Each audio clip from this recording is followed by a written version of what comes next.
Assalamu alaikum wa rahmatullahi wa barakatuh. Chers frères musulmans, Inch'Allah, on a 10 minutes, Inch'Allah. Je vais expliquer un point qui est très important, que beaucoup des musulmans mélangent. Vous savez, l'islam, c'est une religion qui vient d'Allah. Et Allah a donné à le prophète Mohammed sallallahu alayhi wa sallam pour venir expliquer à la manière qu'Allah aime. Donc, quand un musulman veut trouver le paradis d'Allah avec les adorations qu'il fait dans l'islam, il doit pratiquer exactement à la manière que Allah a dit. Donc il y a beaucoup de points que beaucoup de musulmans ne comprennent pas. Vraiment, il faudrait que on doit avoir quelqu'un qui doit expliquer. Parce que on fait ces choses-là. Chaque jour, on fait ces choses-là chaque heure. Mais il y a beaucoup des imams qui ne parlent pas sur ça. Et il y a beaucoup de savants aussi qui se taisent sur ça. Donc, Inch'Allah, on va parler l'un de ces choses-là qui est très important, Inch'Allah. Alors, c'est quoi? Les branches dans l'islam. La religion de Allah, c'est l'islam. Allah dit dans le Coran, lui qui cherche une autre religion qui n'est pas l'islam, même si il fait les bonnes choses dedans, Allah ne va pas accepter, Dieu ne va pas accepter les bonnes choses que tu fais dedans. Alors, la religion qui est importante devant Allah, c'est l'islam. Alors, quand tu es un musulman, tu n'es pas obligé de trouver les branches. Par exemple, pour être un wahhabia, ou bien pour être un tijaniya, ou bien pour être un soufi, ou bien pour être un ansordine. Le prophète Mohammed sallallahu alayhi wa sallam, il n'a jamais dit ça dans ses propos, il n'a jamais dit ça dans ses hadiths. Il n'y a pas un hadith où le prophète Mohammed sallallahu alayhi wa sallam nous dit qu'on doit être un wahhabia ou bien on doit être un ahli sunnat wal jama'a pour que Allah va accepter notre adorations. Ce que Allah a dit dans le Saint-Coran, il a dit wa qul i'malu fasayara Allahu a'malakum wa rasuluhu. Il dit les musulmans travaillez, faites les bonnes choses, faites ce que le prophète Mohammed sallallahu alayhi wa sallam vous a dit, adorez Allah à la manière que vous pouvez. Ce que vous avez fait, Allah va vous montrer et le prophète Mohammed sallallahu alayhi wa sallam sera témoin le jour que Allah va vous montrer.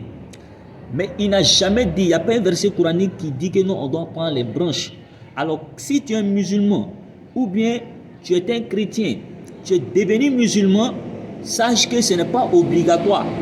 Tu dois vraiment pratiquer l'islam. Tu dois regarder les versets coraniques avec les paroles du prophète Mohammed sallallahu alayhi wa sallam, ceux qui sont corrects dedans, tu dois prendre ça pour pratiquer, mais tu n'es pas obligé de prendre les branches. Donc faites très attention à cela, parce qu'il y a beaucoup de savants qui amènent les branches. Vous voyez, il y a les nouveaux branches même qui sont venus, comme Ja'fariya, il y a Maturidiya, il y a Mu'tazila. Ils sont trop beaucoup. Hein? Le savant qui est content, parmi les musulmans, il vient avec l'autre branche que lui-même il a décidé. Allah n'a jamais dit ça. C'est pour cela Allah nous dit Wala taqaf ma laysa laka bi ilm. Faut pas, on va faire quelque chose que Allah n'a pas dit. Allah n'a pas donné ce savoir-là. Alors, faites très important, nous qui convertis les chrétiens.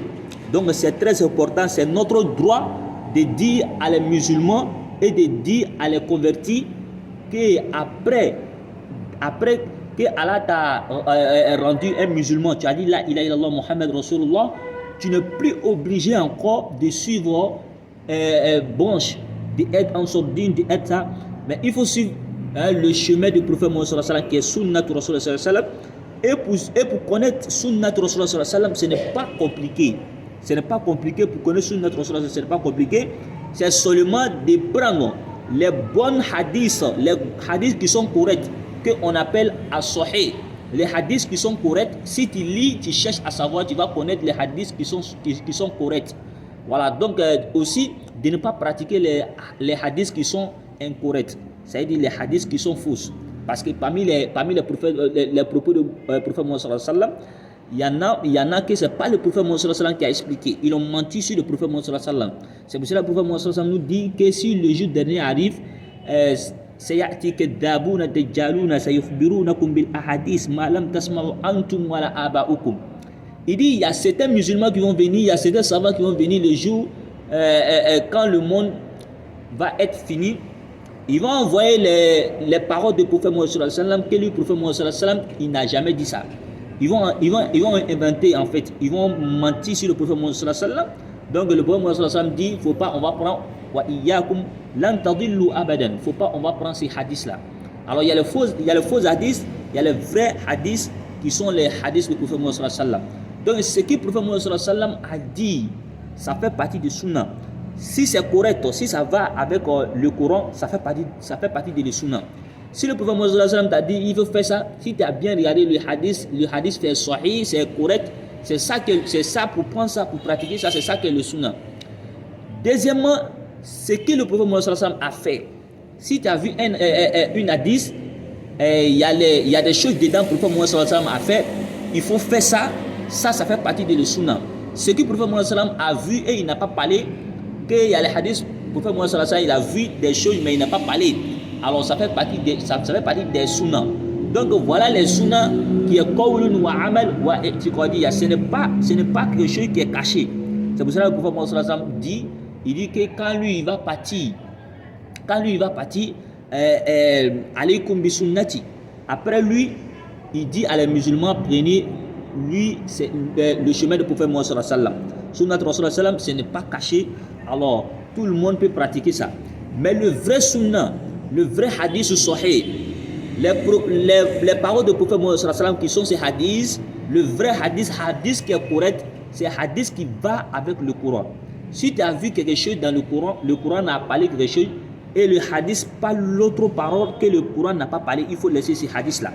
Il faut laisser ces hadiths là, même si ces hadiths là c'est Bukhari qui a expliqué ça, même si ces hadiths là c'est Muslim qui a expliqué ça, même si ces hadiths là c'est Tirmizi qui a expliqué ça. Il faut laisser ces hadiths là parce que le hadith qui ne va pas avec le Coran, ça ne peut jamais être parmi les paroles du prophète Mohammed sallallahu alayhi wa sallam, parce que le Coran avec le hadith ne se contredit pas. Il n'y a pas de contradiction dedans. Donc voilà le sunnah du prophète Mohammed sallallahu alayhi wa sallam qui n'est pas compliqué. Donc tu fais tes adorations, tu pries. Vous voyez, tu pries, tu fais tes adorations et tu pries dans toutes les mosquées en fait. Faut pas tu vas trier mosquée. Tu pries dans toutes les mosquées et faut pas tu vas trier mosquée parce qu'il y a des musulmans qui trient les mosquées.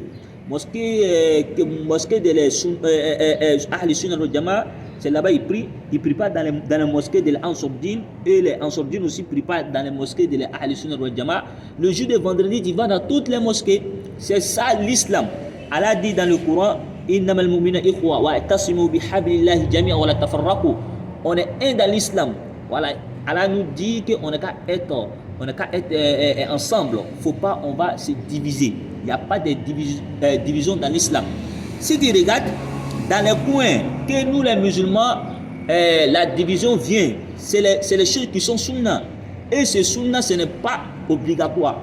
Quand tu vois des choses que le Coran n'a pas rendu ça obligatoire, si tu as vu ça dans le hadith, ces choses-là, on appelle ça sunnah. Ça veut dire que ce n'est pas obligatoire. Donc tu vois des choses dans le prophète Mohammed sallallahu alayhi wa sallam. Le prophète Mohammed sallallahu alayhi wa sallam, il a fait des choses. Il y a des choses que le prophète Mohammed sallallahu alayhi wa sallam, il a fait que ça fait partie de ses sunnahs, mais ce n'est pas obligatoire qu'un musulman n'ait qu'à faire. Par exemple, couper, le prophète Mohammed sallallahu alayhi wa sallam nous dit ma asfala min al-ka'bayn min al-izar fa fi an-nar. Faut pas ton habit va dépasser, c'est ça le prophète sallallahu alayhi wa sallam a dit, faut pas ton habit va dépasser ici en fait.